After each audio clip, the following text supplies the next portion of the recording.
יודע. מה שאלת אותי? ראש הממשלה אומרים ברשת שאתה בכלל מת? אני מת על קפה, אתה יודע מה? אני מת על העם שלי. איך הם מתנהגים, פנטסטי.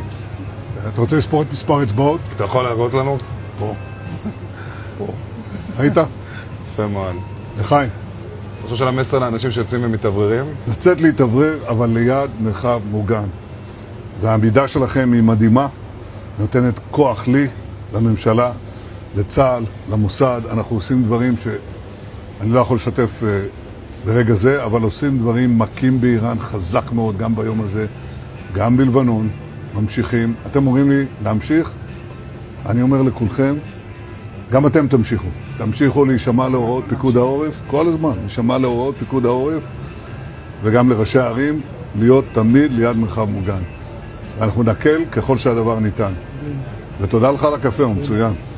אני לא יודע לגבי הקלוריות, זה נראה לי מסוכן מאוד.